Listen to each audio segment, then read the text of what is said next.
mboka na biso ils ont un problème à anti-valeur. Alors, c'est-à-dire que bato bazolinga ba baby sa métier au journalisme vous avez une carrière d'un jeune qui a une vision et qui porte aujourd'hui culture ya mboka na biso parce que lelo na Congo ce qu'on remarqué Inosbi a parmi les 3 premiers donc a parmi les 3 premiers à mboka na biso ceux qui 3 grands bazar na Congo Inosbi a kozanga kati na bango presse na bino sur baby lelo à cause de ces gens là bazui presse en otage pour détruire la carrière des hommes. C'est vraiment glissant au côté. Il y a aussi Bafali. Toi tu as tout un groupe de gens pour nuire les autres. C'est quoi ça? Ça c'est quoi ça? Alors biso tobi non batoyo. C'est-à-dire bato belé ne comprendre qu'il s'attaque à lui pour se faire du succès. Vous remarquez que Inosbi a bandi ko fula bato lelo te. Depuis na compétition tant na kati ya organisation o ya Bimara premier, on a connu certains journalistes biso zaki na ba province ba journaliste biso to yeba bango parce que bazo s'attaquer na Inosbi parce que ba bando linga Inosbi a réussir te na otanga ba kombo te moi ba journaliste wande ko s'attaquer na biso to kanga ba kombo na bango. On repère cet exemple le rôle à un grand journaliste que j'ai sali Gaspard Lop Oyo a commis les low stars ndengwana pour na mutute parce qu'il y a beaucoup de leaders aujourd'hui bazana parce que va propulser parce que babimi c'est pas mutu alors yangwana moni que ba te belé bazo s'attaquer na parce que c'est un jeune Oyo biso ba congolais ne to commis ses places à zawana même bato bazo s'attaquer na ba vota pour na Inosbi pas de mot c'est bien c'est que tu t'attaques directement de Fali pour moi na kimi non dit premier non dit premier na yé lelo ko annoncer officiellement que naza leader à ba griffe nyos. Imaginez mon musicien qui tira roubeta pendant 10 ans na kati orchestre yo ba benga ko prêtre orchestre ata $10 na yo ata $20 na s'attaquer na Zeka Luzeka ça joue important mais le roi n'est pas directement tu acquises Zeka Luzeka pour détruire culture pays na ni moro maléfique au moni quand une référence est attaquée c'est une génération qui est visée ndenge lelo bazo s'attaquer na Inosbi boy bazo viser de ba génération ya ba Gez ba nini bato ba viaka comme le rôle la président Inosbi Bill Clinton je sais que tu peux Bill Clinton je sais que tu peux j'ai choisi je sais que tu peux parce que je sais que tu peux ça quand même moto oyo abunda qui peut se faire place à la cour des grands donc je le salue même si Naponi je sais que OK d'accord. Salut, c'est bel et bien l'artiste et comédien Jean Moulaï.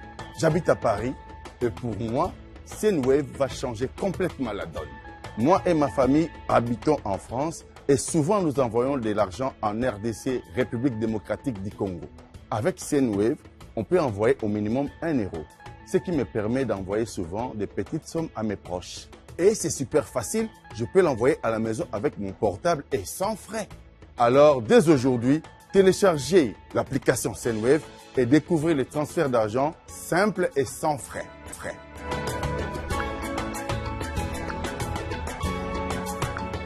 Grâce au code promo Congo Mokili, vous pouvez bénéficier de 10 € lors de votre premier envoi.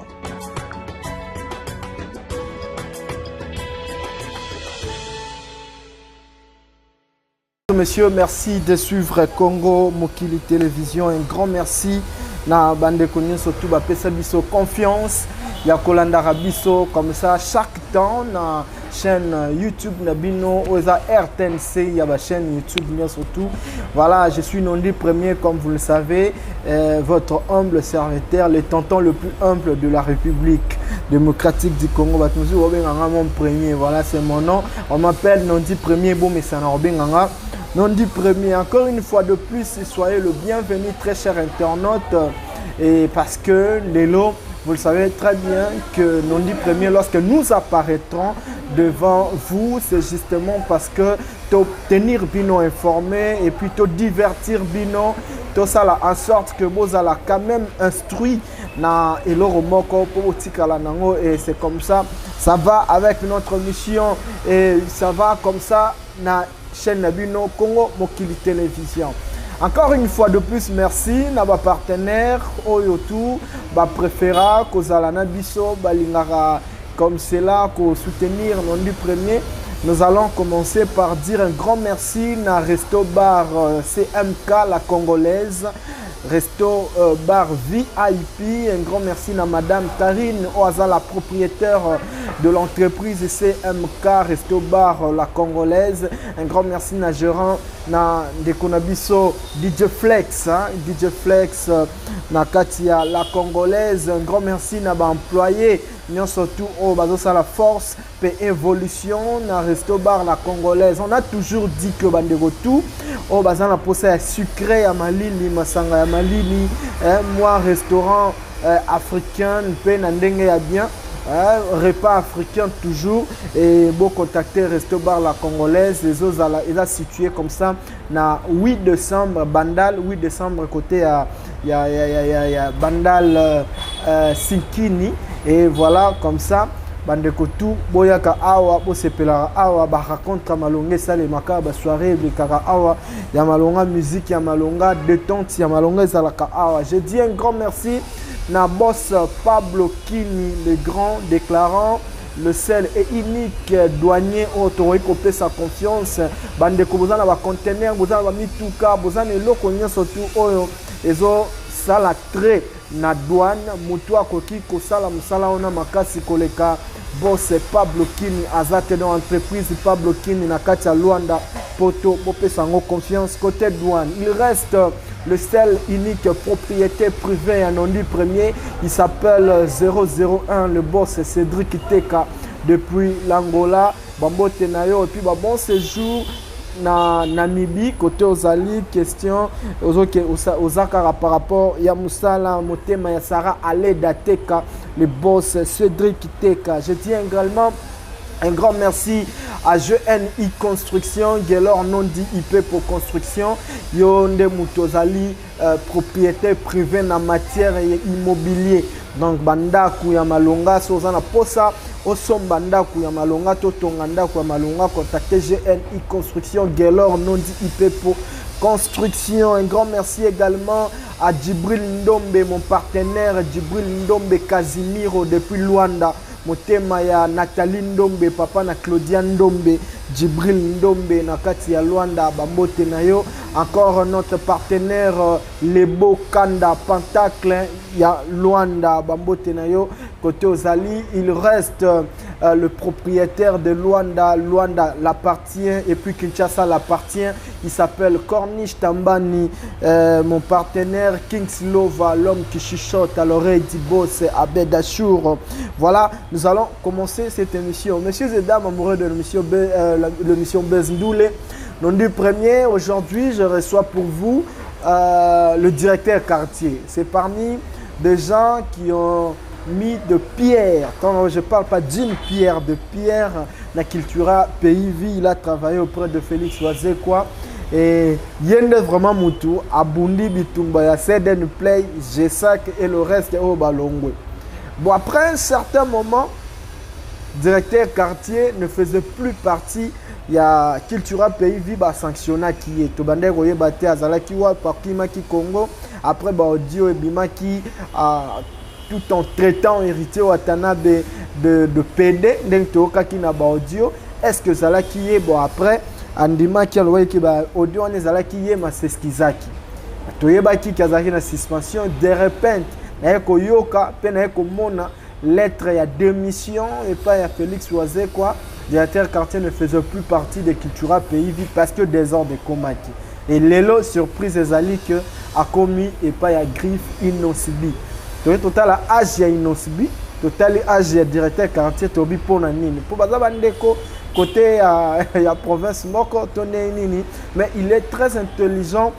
Tu souhaitais toujours bon vent, mais tu as sur Olympé sur les actualités de la musique congolaise et surtout de Inosbi qui va devoir livrer son concert le 1er décembre à Madeleine, à Bruxelles, dans Banderognon. Surtout, il y a Bruxelles, Bozala, tout un espace Schengen, pour se préparer déjà pour Koyamba Inosbi, Nabino, le jeune Molodo et leader.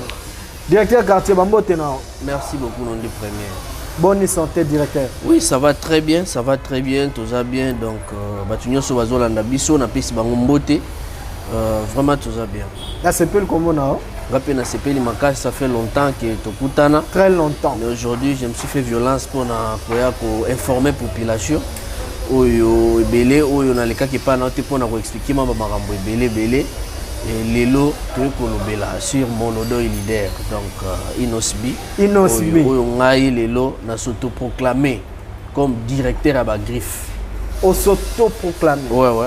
Ça veut dire quoi? C'est-à-dire que Bapesio charge était mon là dans ma casse. C'est-à-dire que na sali na observé musique na biso, j'ai remarqué beaucoup de choses. Comme quoi? Ba musicien na biso ebele oyo bazo sala musana bango kitoko bazo lobela ba makamu na bango mais ebele bazo linga kusatake na ba œuvre ou soit na carrière ya Inosbi alors que c'est un jeune oyo Congo et ses confiance pour na kotombola bende la mboka na biso et le monsieur le fait très bien yango na lobi non je ne peux pas laisser les gens continuer à s'attaquer à une carrière d'un jeune qui a une vision et qui porte aujourd'hui culture ya mboka na biso parce que lelo na Congo ce qu'on remarqué Inosbi a parmi les 3 premiers donc a parmi les 3 premiers en mboka na biso ceux qui 3 grands bazan na Congo Inosbi a rozanga kati na bango te c'est un grand popo na yo Inosbi a parmi les 3 premiers au tokoyi kotanga na lelo oui na Congo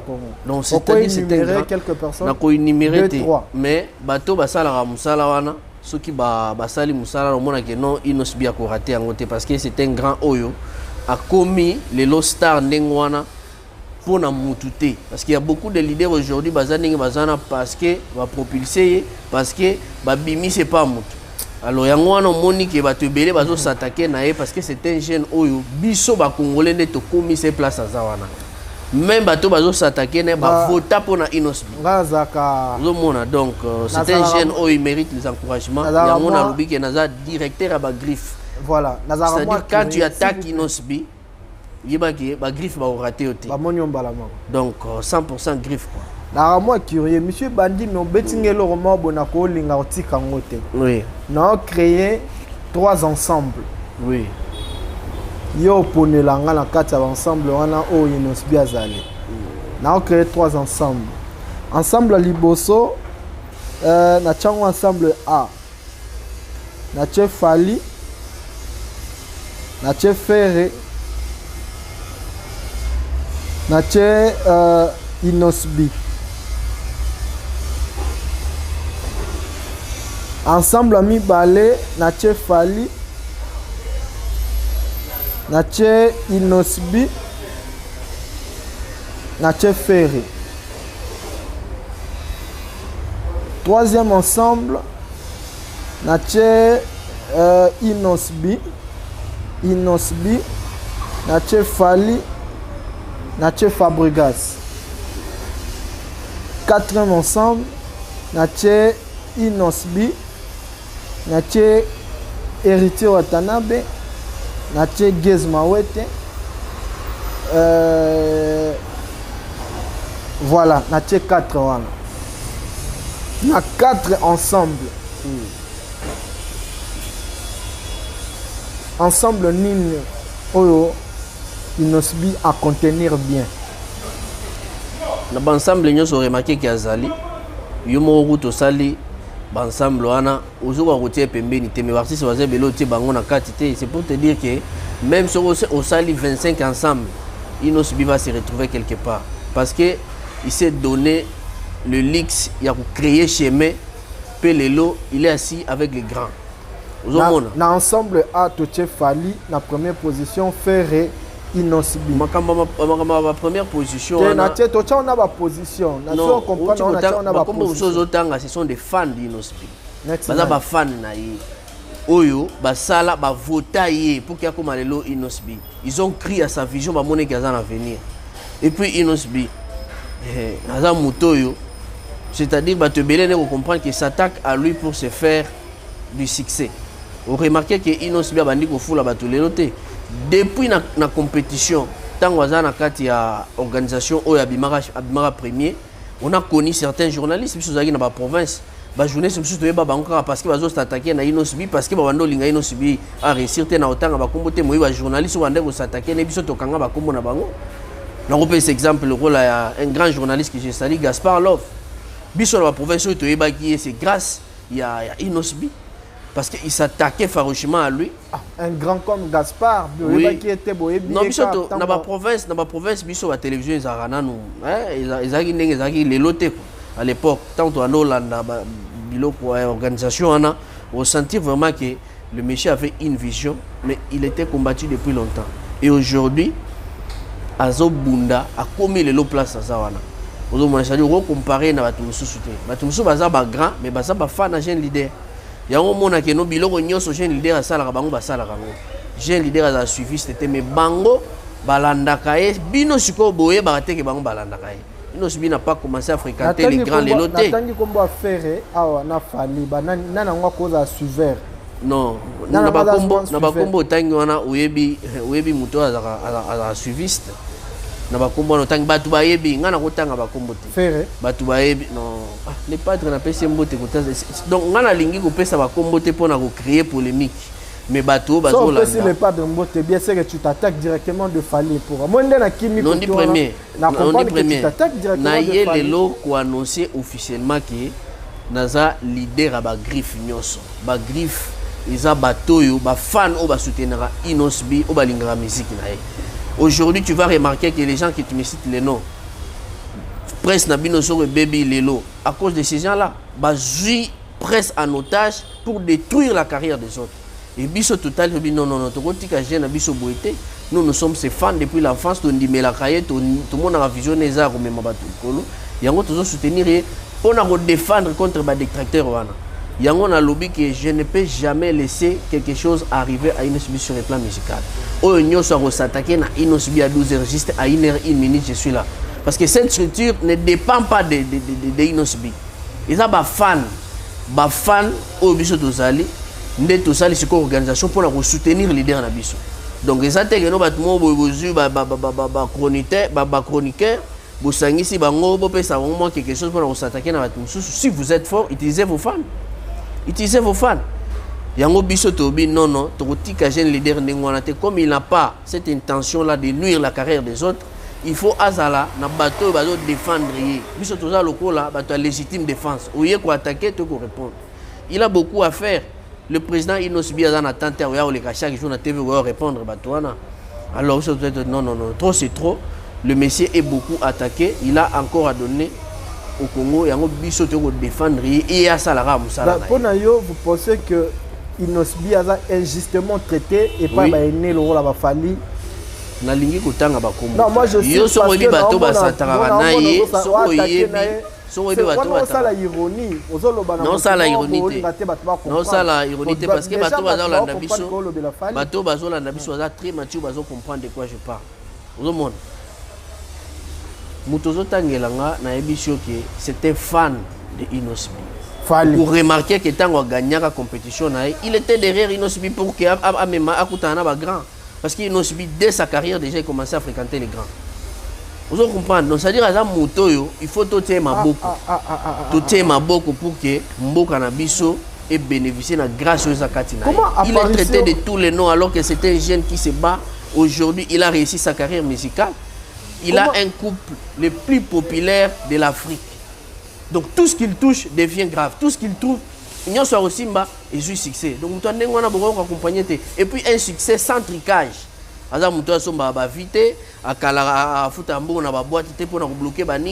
Mais il se trace les chemins banda musique tout ce qu'il fait réussit. Sans succès. Donc alors quelqu'un de comme ça, on ne peut pas laisser que tout le monde à Rolingui, il se permet de venir dire n'importe quoi sur lui. Oui, fille, moi, j'ai le show. Non, on a bien. Oui, j'ai le show, t'es bien. Oui, Alexis Wetch. Il y a un royaume parce qu'il y a un royaume. Oui, bien. Oui, il y en a bien. Ada Warrior. Ada journaliste était. Ada général Ada Warrior. Ada journaliste était. Parce que ngana yeba qui est comme journaliste. Yeba qui est.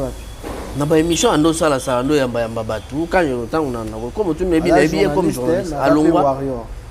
Ada journaliste Warrior. Ada journaliste Ada pe Warrior. Yosko zana.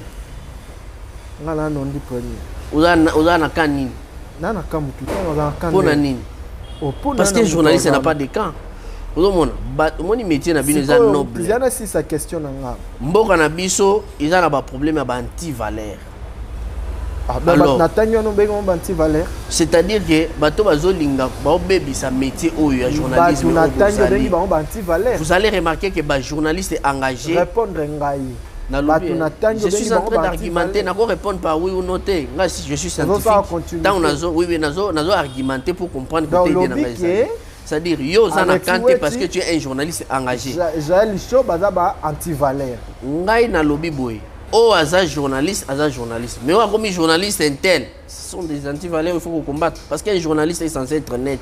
Azala net pour promouvoir la culture na biso. Mais quand toi tu as des camps, si quoi musala ngo banda usala ngo ndeni. Natangelo bakomo na bango po na bi keza terrain glissant au côté.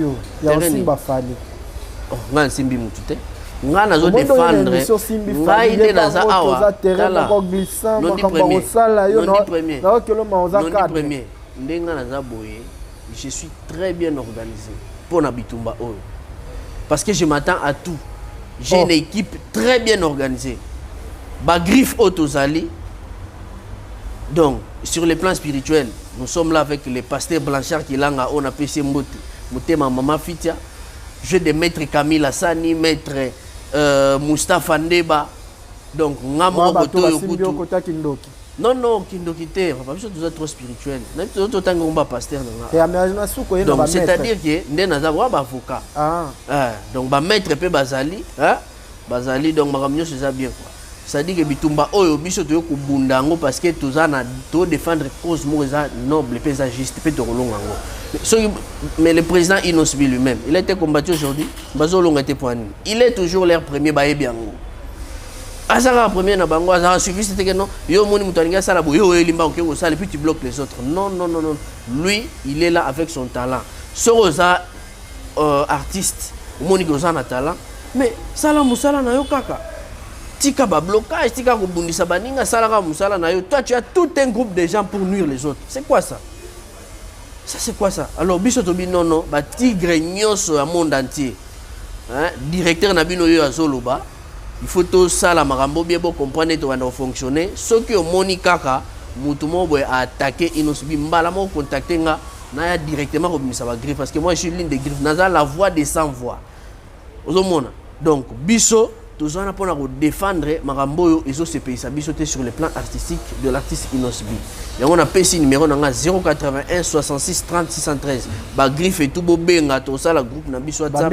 Tout on a ko réfléchir pour na ko faire avancer culture na biso na biso innocent. 081 66 30 613. Donc bobenga pour que tout kende na bitumbo likolo. Voilà, directeur carton va aller molo mais minga likolo ngatem na memio likolo yo to minga likolo parce que on a na banda awa te côté to bandeli awa. Yo nem to minga na terrain on a ko toucher makamo bo vu ko za na kanda ya koloba na tikelio o se défouler. Olga Mbumi la diva maman Kabelo conteneur na Luanda. C'est la seule femme d'affaires oyo abimisi elongi abimisi ba qualité to comprendre que basi baza très important très importante dans la société na biso ba sala il y a des femmes oyo baza na vision et bazo sala musala malamu Olga Mbumi la diva za grossiste ya Kabelo na Angola azape na ba conteneur ezoteka biloko mususu na kati ya wenze je salue la prouesse de cette dame.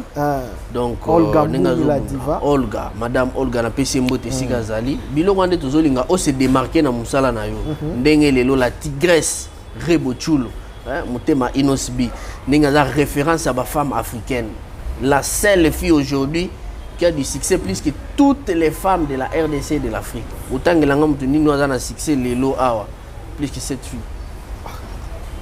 Nani o ala jeune o azo sala makambo oyo ino wana bampaka wana utangela ngana na jeune lokola Inosbi makambo Inosbi o sala na âge na ibango na âge Inosbi azo sala ni o comprendre que Inosbi c'est un grand siko yo so grand ya osaka na kutu yo so tere bondengo ouais Cindy azako côté Cindy le cœur non ngana zolubela nondi kokotanga na ba polémique te Tena kotsa na ba polémique te na olona na kana makambo yo komba mama Olga ngana lobi ke na sepeli na musala zo sala ndenge lelo la tigresse hein mama Rebuchulu azo sala na lobi ke aza la seule fille artiste ou azo sala succès partout azo sala succès ko bazana niveau mona na rebote nga lingi kokota na ba étude comparative te Anita na lingi Moirabo kokota na ba étude comparative te Anita Moirabo mon frère tant tala moni no sibia emanze omura lobi esi kabazo ka tata ba de toute l'Afrique devant Inosbi devant Burna Boy devant Davido. Mais là, on a posé question et ça, tant que Congolais, oui, balingi ba remettre Inosbi ba trophée à Fally Poya nango, na mboka tant que Congolais. oui. Inosbi a boy, koya na ba trophée à Fally. Est-ce que c'est un comportement à applaudir devant d'autres communautés? Yo dans la preuve makambozo le bas. Ouais, mais que c'est partout, hein, publié partout et puis. Si c'est publié, moi je n'ai pas cette précision là. Problème exact. Et trophée les trophée. Qui Problème exact. Président Inosbi oyebi combien de trophées à jouer. Et puis à se prononcer déjà pour avoir un trophée, on a tout ça, se prononcer. Lui il est focalisé plus sur son travail. Inosbi ne pouvait pas ramener les trophées de Fally en Akatia Congo. Mais il pouvait ici, il n'a pas le temps. Est-ce que vous pouvez me dire que Bastar Nyonso Bazalaki Kuna Mouto Kara Yebanagi Naye Zekara président Inosbi? Non, je ne crois pas. Pourquoi Karabakeno? Et puis, il y a préparé l'événement, on n'a pas le temps pour ça. Et puis, niveau Naye, c'est-à-dire niveau Oyazali. Papa, parce que c'est toute la RDC qui lui a placé là. Tu votes pour Naye, tu commissaire star Namakasi grâce à Talon et aujourd'hui, il ne nous a jamais décidé. Depuis qu'il a commencé jusqu'à aujourd'hui, il est toujours en succès. Nous avons dit et puis, non. Nous, nous sommes là comme des griffes pour soutenir l'artiste Inosbi. Avec... musique à Congo, hein? Bana bazobo bato bazobo mande bato tangela na ba kombo na bango na groupe ya bato ba misali pour insulter les gens gratuitement à la télévision alors que bato ba sala musala ezomuna na so mto a réussir na domaine obino bo sala bo siliki bo finga. Donc vous voulez que tout le monde bato nyonso batika sa musique batika ka mutu moko ndo sa musique yango ozomona aujourd'hui bazo kitakaka pourquoi parce que bazo linga ko s'attaquer na bakera baninga o se forezer na musala. Aujourd'hui président Fabregas on appelle ses mots. C'est lui le champion d'Afrique. Afrique c'est pas ça trophée. Wana solo belango te. Trophée mususu yango wana. Champion na bango akenda na pesi masana ngai nani seki masana ngai Shomi nenga kendaki na Dallas ki ko trophée azongi nango. Donc tu vois, Batouanenga Bazou va trophée quand même au sentir que tu vois que représenter, si tu es mal organisé et tu ne peux pas envoyer n'importe qui pour aller prendre ton trophée, ce que qui pété. Si tu es organisé, envoie des gens, ce que en attente, tu n'as pas de bureau, tu n'as pas de musicien, tu n'as pas de trophée. Il nous dit papa. Tala, comme on est tellement monnaie que vous imaginez. Bateau Tanganga Bango Comboana, Bayebi Mounena Comboana, Yango Babanga Rango, Tigre. C'est-à-dire, il y a un tigre meki au monde ya dans Zélana. Il y a aventure que tout est. Nini oh Inosbi sali ya grave na Congo pour commissaire grave. Parce que bateau yo zotanga ba million ni basali ya grave. Oh yoko yebisa biso que nyonso oya sala ba depuis ya banda musique jusqu'à le est grave. Qu'est-ce qu'il a fait de grave na Congo? Les œuvres qu'il a. Ba œuvre. Papa ba œuvre banda ti lelo donc les œuvres en succès. Et puis succès te que no ya simanda. Succès te que routine di ka routine baninga kal. Non, abimisi ka vandi elo ekangi moki. Mutandeng wana applaudir te. Batumsu bazo forcer ko forcer musique Inosbi sala rango yango mtuzo leisa mais misu bazo leisa nde musique. Oh misa tout ce que tu gagnes pour nuire les autres, tu ba mbongo banini pour nuire les autres. Inosbi tout ce qu'il gagne c'est pour nourrir sa famille. Yango zo mona un couple stable et puis il a une carrière avec de l'avenir. Donc il y a pas aventure pour tout. Merci beaucoup directeur Carton, on va changer le chapitre. Bambote. Je vous signale que salon boutique Yamalonga, la boutique cosmétique, hein, centre cosmétique plutôt, Julia Bafana na Katia Martish déjà ouvert. En tout cas, bande de surtout balingi ko traiter l'opposition na bango solution de Jésus-ma ki okoza na banduta te okoza na deux couleurs na l'opposition na roté c'est-à-dire se faut na opposition moko identique donc faire confiance na Julia Bafana na kati ya Luanda bo contacter nga so na Luanda za na possibilité ya ko contacter Julia Bafana te ou soit to contacter Mener Kawaya Wazali gérant ya entreprise cosmétique Julia Bafana. Alors directeur quartier. Oui. On va parler de certaines choses au les cas qui moi Nicolo. Lettre nayo, il y a deux missions auprès à Félix Oisé quoi. C'était dit à quoi? Félix Oisé quoi? Oh yo les cas qui kana deux missions nanga obande ko gratifier. Oui oui. Obande ko glorifier. Oui oui. Au téléméla qui ba set and play par rapport à Yaé. Tu disais que c'est un monsieur très bien. Et aujourd'hui, c'est la même personne qui devient une bête noire pour nous. Non, non, je n'ai jamais dit ça. C'est-à-dire qu'effectivement, on a vu dans un parcours. Ouais. On a un parcours professionnel. J'étais là comme directeur adjoint, en même temps le porte-parole du président Félix Oisé, on a pu s'imboter. Ouais. On a démissionné parce que dans des organisations écoutées. Il y avait des gens oyo bazaki koya pour nuire l'orchestre. Bazumbenga ba patron, on a prêtre, alors qu'ils ne donnent rien aux musiciens. Les musiciens continuent à souffrir. Musiciens, je parle de musiciens en général. Normalement, on a sous parce qu'ils ont pas joué à tourner qui aujourd'hui, on a jeune leader ou à donc. Biloko wana les cas déjà tout ça on a qui sur ça, c'est-à-dire des ordres et les cas qui moi mingi ont remarqué même après départ Nabiso ça continue à briller, on nous appelle de partout, voilà. Oui, parce que donc, après départ Nabino on avait appris que c'était Shadrach qui directeur il y a Cultura PIV. Après tant que Bino Bimisi lettre Nabino le jour qui vient et ça vidéo, il y a directeur Shadrach, il y a danseuse, il y a Félix Oisé quoi, bise tout ça là. Est-ce que c'est vous qui ont fait ça? C'est vous qui avez fait cela? Non, on n'a pas le temps de faire ça. C'était parmi des choses où on a déploré parce que nous, avec certaines valeurs, depuis que tu travailles un grand artiste qui étudie un intellectuel, alors on devait quand même apporter une nouvelle touche. Avec le directeur Senghor que je salue, nous avons démissionné ensemble. Et moi et mon titulaire, donc directeur général à Cultura Nanga, il démissionné. Et ma vidéo, en attendant, je suis surpris. Bon, comme les Bilo Oyo, je suis sanction. Alors nous, on a laissé continuer. Il y a des sanctions parce qu'il y a des gens protégés, des orchestre en otage. Ou bien un prêtre. Il a un prêtre à Pétaranani Mbongo. Vous imaginez mon musicien qui tira pendant 10 ans. Dans le orchestre, il y a un prêtre orchestre, à $10, à $20. Ça attaqué dans Zeka. Papa, autant que l'on va comme Zeka n'est pas banane. Tu as le même nanga. Kuna Zeka prêtre, yo boboa kaka. Prêtre azala, kuna mamba prêtre ngana bien. Po prêtre aza moto yo aller sarabato. Moto asala rabola mpona bato. Abetsa concert wapi, asala loko nini, oyo eza visible même pendant que biso toza wana.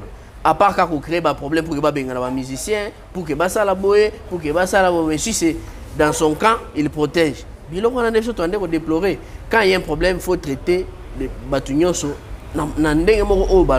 Parce qu'on a tout un statut et règlement là-bas.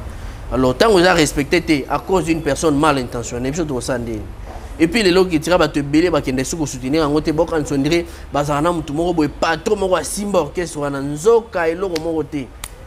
Donc c'est quelqu'un qui se débrouille, alors il s'est fait appeler patron comme grand leader mtazotanga comme bonaye yango ezoiba ndengona mais il n'a absolument rien ya makambo papa yo ba prêtre na moki ba prêtre ndo centime tombe nga prêtre ba Kofi Olomide ba bossa mboka ba tozo tangela nga ba grand déclarant pas bloqué ba prêtre ba ngwana bossa makambo ezomona yo ba prêtre sali nini neti yo œuvre nini webi ya sali neti pour ba benga prêtre oli ata 50 francs na Non, ma cause a peu prêtre attends ya nini azana likambo te kuna tala na yeko vandi la kombo na te na ba makambo eza na faire passer message aux important bilo wana eza ba directement tu acquises Zeka ko détruire culture pays nani ko tanga ba kombo ba tuté pour éviter des problèmes. Bon yo lo baka oui ou non ngai na zolobela bato bazozwa culture en otage net Zeka bato bazozwa culture en otage botika orchestre et vivre so za na mbongo za patron faire voyager orchestre bakende pe ba mboka oyo ba prêtre basala o ba patron ba misa mbongo ba ki osala so zo sala ngote tika na ko mpesa kombo apamba oyo donc ça n'a rien à voir avec ta vie réelle, rien à voir. Rien à voir. Donc, non, il est là-bas, il travaille là-bas. Malgré la vidéo. Malgré tout ce qui se passe, des choses. Donc, non, mais tu regardes quand même Kotika Félix Oazeko. Non, c'était un papa, j'ai travaillé avec lui. Il était bien avec moi, j'étais bien avec lui. J'étais vrai avec lui. Et il a fait de bonnes choses dans ma vie. Moi aussi, j'ai participé aussi dans moi, Moukio Naebi. Na kati ya culture prévu. Aujourd'hui, je lui souhaite une très bonne carrière. Problème na ngada ke na lingi na mona ndenge ba orchestre nyoso je voulu yango pe ke ne liboso. Tala jeune leader le 1er décembre. Au tu kopé ça ba visa pe pas ba to travailler na bango. Bazo kende ko beta c'est ça orchestre mais soki muto futa maté mais au quand même moi ba voyage, au moi ba contact tout ça. Et ça la bien. Mais biso to travailler comme administrateur et lo au souci na biso za ke kende likolo mozo mona kaka. La force maléfique au monde quand une référence est attaquée, c'est une génération qui est visée. N'engé les lois s'attaquer na Inos Biboy. Bazo viser des génération ya ba Gez, ba Nini, bato ba viera comme le rôle la président Inos Bi. Vous bazo attaquer leader na bango, bango bazo siko moi échec. Vous comprenez? Vous ça la bien. Tant que vous avez un moto à l'avenir, aza moto à rose à la référence lobby, botier ma bogo à quel directeur na yo ki bien tem na bando kwanza. Te yo ki mamna lobby na lobby bato bazo attaquer référence. Yeba ki bazo viser des générations, ba détruire toute une génération. Yo éviter que bato na tangi ba komba ba s'inspirer na Inos na président Inos. Donc obi ko che Gezma wote na kati. Papa. Na éviter que donc isa moto à lingara président Inos bi ko le kaza te. Problème est que na Congo là soko lingi mutu. Problème est que soko lingi mutu, il faut combattre yé. Oh.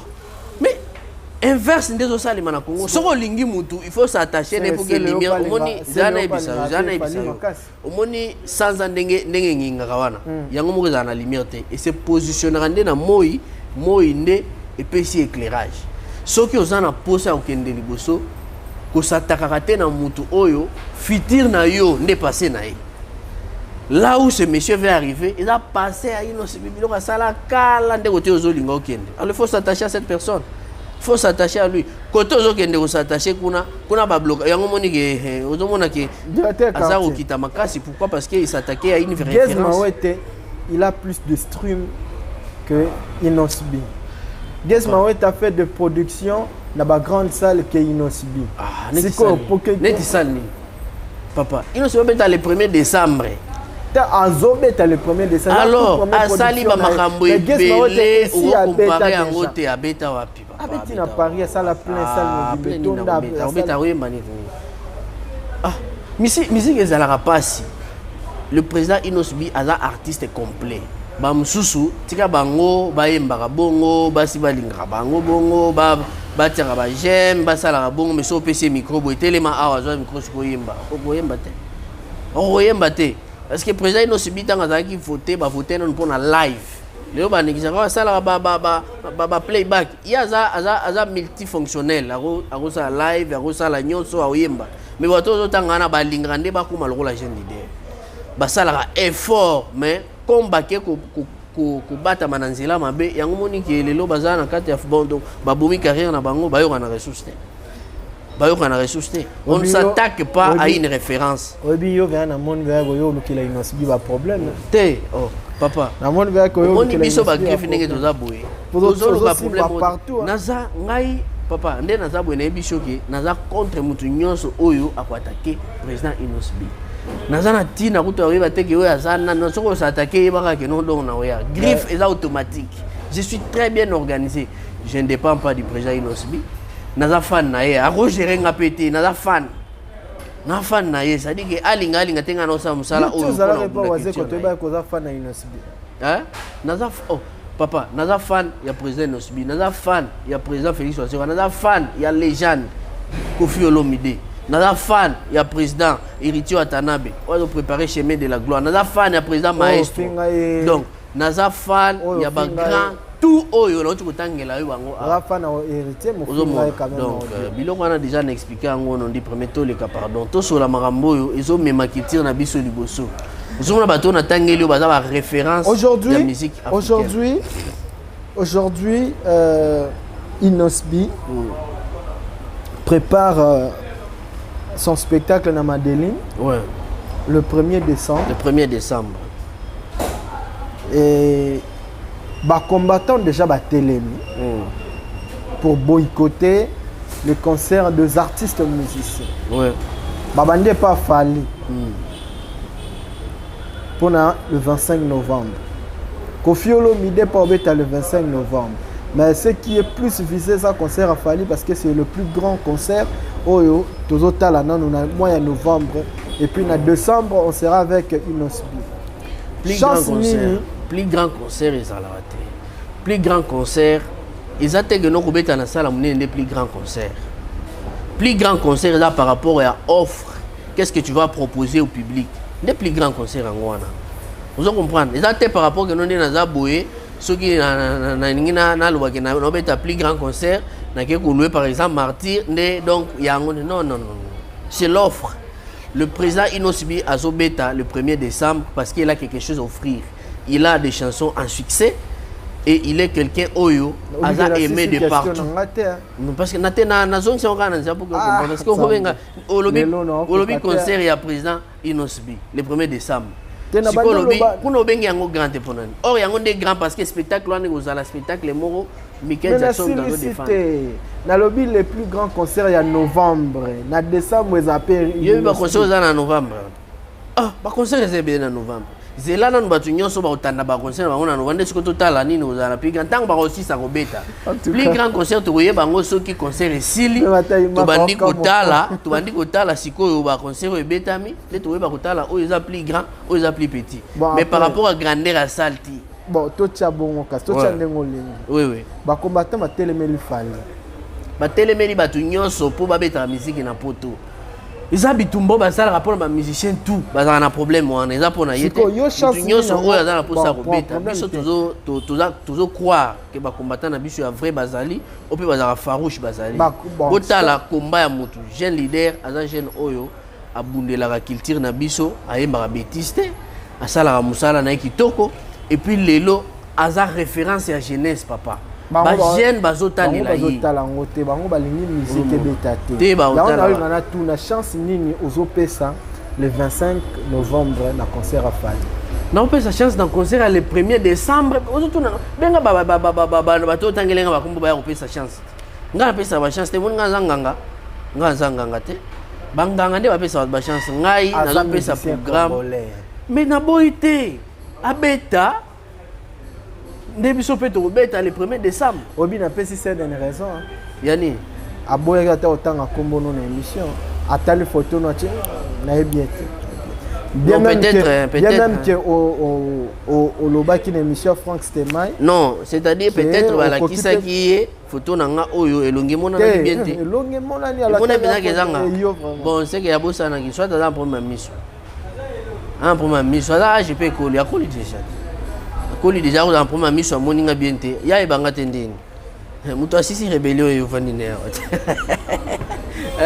muto asisi rébellion yeyo nde avande o ebanga te ayebinga très bien ngape na yebi très bien un bon chanteur mais il n'a fait pas des œuvres yango na nde ko combattre bango parce que bazaki na œuvre te tant lo ba misi œuvre sili côté zobeta c'est peli là je non soutenir bango ba misa banzo bazana ngo ba oza soni tolo ba iko ko obse ba bengi o travailler na bango kende pe au fingae au bisa ba vidéo na ya mabe tout ça tala moni musique yango boy na ko ya pembe na moni musique eza boy musique ndenge za wana eza église te Quand quelque chose est ma B, il faut couvrir. Mais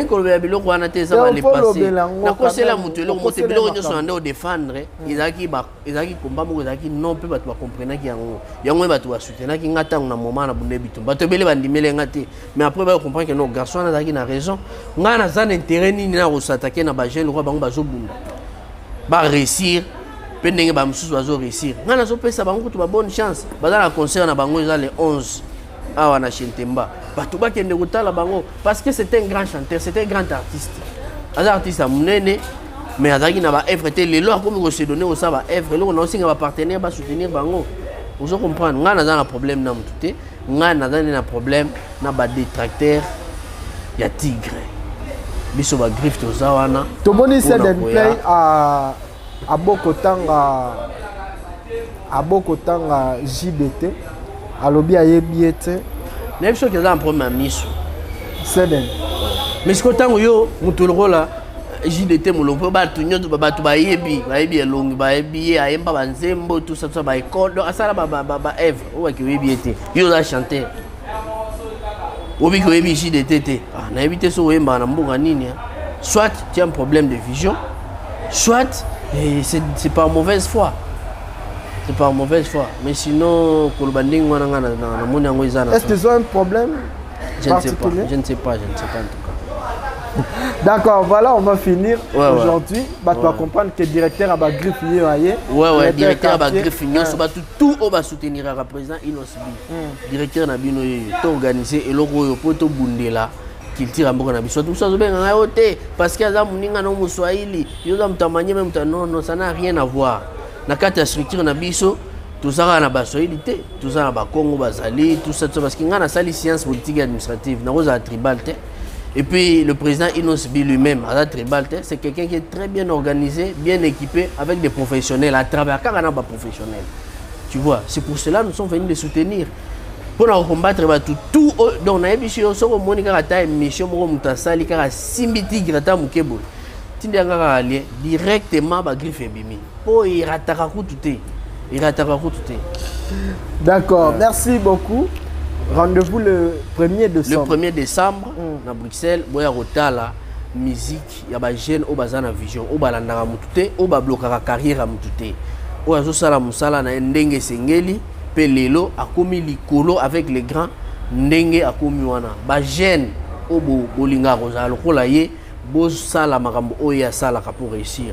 Ce n'est pas normal yozo linga mutu mais obanda ko combattre ye muto bo s'attacher na ye avisa ye atala rande ko ne pas jeune leader so mo lo ba bien e pa sali yo li rolanda kuna isika source ezali yo ozo kende ko taper à côté ya ngwana ozo souffrir. Bon, on va faire un jeu rapidement pour te chiter. Hein? Oui. Au ça choix à mutumoko, hein? Choix à mutumoko. Choix nyo so sala asoza ba artiste on ponaka Inosbi. Non na choix muso sala. Au ça choix isa G. G moko normal s'il vous plaît kota na G pour et puis c'est mission bien. Gas Mawete Gas Fabulous. Non ça choix par rapport à ni. Au ça choix ya moko. Par rapport à ça la choix ya mutumoko. Maintenant, ça chope sur le plan artistique. Artistiquement, ça dit choix, on trouve un nango apprécié. Hein? On apprécier ma œuvre, on apprécier mon touboité. Après, mon tour ma œuvre, oh lelo. Je vais prendre, je prends Guess papa. Et là, je fais ça clair, tout, ma poni goûte la place. Guess Fabulous, Guess Mawete. Guess Fabulous. D'accord. Fabrigas, Héritier Watanabe. Les deux. T'es moko. Ah, papa, grand, la place, ce sont des deux grands. Faire égale à Fali, pourquoi? La petit papa, faire égale à Fali. À qui la faute avec la chanteuse faire égale à Rebochulo. Mina les padres. Faire égale à Fali. Ok, je comprends. C'est faire égale à Kofi Olomide, Félix Ouazeko. Les deux sont les grands légendes de notre pays. Il y a solo. Bill Clinton, Jessak Chipoy. Bill Clinton, Jessak Chipoy. J'ai choisi Jessak Chipoy parce que Jessak Chipoy, ça quand même, il y a Bunda qui peut se faire place à la cour des grands. Donc je le salue même si je veux. Naponi, Jessak Chipoy. Ok, d'accord. Merci beaucoup. Ça n'est fini. Merci beaucoup. Nabaksamoko. Non, je dois. Oui, na pesa pe ba mbote quoi. Avant bakisa, na pesi mbote na maître Camille Hassan. Na otiko pesa mbote. Ouais ouais, po na mo déjà ngo ke na ngai. Pardon. Na merci. Na otiko pesa mbote. Pesa papa. Oh, on a l'idée à ba griffe. Tigre, mon a tigre ya bena bo tigre zo banga. Tigre la farouche. Très farouche à Osaka route. Elle a su que ça. Ouais. Ngai na Tonton Bems. Tonton Bems ndena, Tonton Bems. Nga so ngota nga so wechi so ginani. Na opana nga ndoni premier pas professionnel net sans parti pris. So za journaliste, ça la journaliste papa. Tika bilo zo sala honte du journalisme comme so que ndola na ba cimetière, za nganga to za nani. To changai na Kevin opposition. Hein? Na Kevin. Bilo so mbale. Voilà, c'était pour justement pour rire. Ça en est fini. Un grand merci à toi. Tu vas comprendre le message. Merci beaucoup. Déjà positionné dans la musique. Et tout le temps prochainement. Moi, je vais ça. Ouais, on a payé mbote na maître Camille Hassan, avocat dans les États-Unis d'Amérique. Donc, ça, mais qui a reçu vol, avec qui n'est défendre. Maître Moustapha Ndeba, mon docteur Saleh Ndeba, na payé mbote na évangéliste Blanchard Kilanga Matobo, Yves Hassani, mon petit frère à partir à Goma, Joël Bokakenda, donc on a secrétaire à Bagrif, na pesi Mbote Sikazola Ndangai, et puis na pesi Anaël Mbote, na pesi na souhaité bon retour na Donata Minga la star, hein? Bon retour à toi, bientôt là tous à l'ensemble quoi. Merci beaucoup. D'accord, merci beaucoup. Je dis un grand merci à Patrick Menahem, aux États-Unis. Et puis Aris Kimbongi là na Canada, Hervé Lumeka Canada, na Pesi Mbote na Bandekonya surtout ba Hollanda biso maître 113 tout Luanda et tout Brésil, Bambote na yo Kotozali, na Pesi Bandeko tout oyo balingaka nondi premier encore une fois. Retenez que madame Charlène Nawe Nakoko est notre candidat député na Ngaliema. Bandekonya surtout Ngalema, Boye Bini Nango, Borosala. Et puis honorable Guigui Kwanza, Yaza Lukunga Mobimba, députation nationale. Charlène Nawe Nakoko 464. Et honorable, donc, et puis honorable Guigui Kwanza 74. Donc Bandekonya surtout Toebit, Tokutana. Prochainement, émission Nadino Nondi premier. Un grand merci à réalisateur Nangai Imak Makengo. Tokutani prochainement. Ciao. L'ambassadeur des jeunes Congolais pour la paix, Ado Youé, a procédé samedi à l'inauguration de l'ambassade dédiée aux jeunes Congolais. L'inauguration de ces bâtiments, ses vœux, d'après cet ambassadeur, être la concrétisation de la volonté du chef de l'État dans l'encadrement et l'épanouissement de la jeunesse congolaise d'ici et d'ailleurs.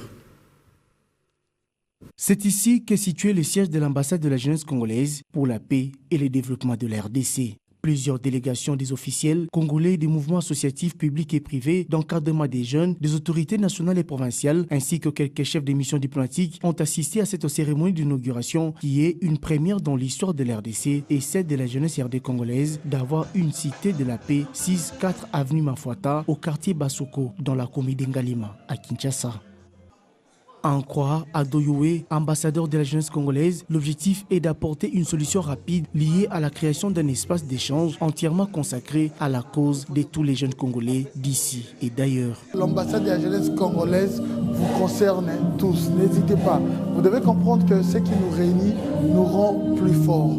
Et nous allons avancer toujours avec la paix et surtout l'unité nationale. Voilà pourquoi j'invite toute la jeunesse congolaise à se joindre à nous pour collaborer ensemble. Moi, je joue juste ce rôle de médiateur et le rôle d'avocat. Je serai là pour vous et je me donnerai corps et âme juste pour vos préoccupations et vos problèmes. On sera là. L'avenir de la République démocratique du Congo promet meilleur et cet avenir est beau. Et nous allons construire tous ensemble l'histoire de ce beau pays, la République démocratique du Congo. D'après les invités, l'inauguration de ces bâtiments se veut être la concrétisation de la volonté du chef de l'État, Félix Tshisekedi, dans l'encadrement et l'épanouissement de la jeunesse congolaise. Et je déclare donc en ce jour inaugurer ces bâtiments qui est dédié à la jeunesse et j'invite toute la jeunesse congolaise à fréquenter cet endroit parce que nous mettrons à la disposition de ces lieux toutes les informations et toutes les opportunités pour la jeunesse, mais également que nous tous puissions travailler à côté de nos autorités militaires et sécuritaires sur la question de la paix pour notre pays. Projet, ne restez pas ces jeunes-là qui est en train de murmurer, de pleurnicher à tout moment. Essayez un peu de penser à quelque chose à faire et puis voir l'ambassadeur. C'est l'ambassadeur qui vous fera la voix pour voir le ministre qui peut peut-être concrétiser votre projet. Mais c'est un plaisir, c'est une fierté aujourd'hui d'avoir ces très beaux cadres qui désormais pourra recevoir des doléances, recevoir quelques problèmes que nous avons nous jeunes. Donc je dirais coup de chapeau.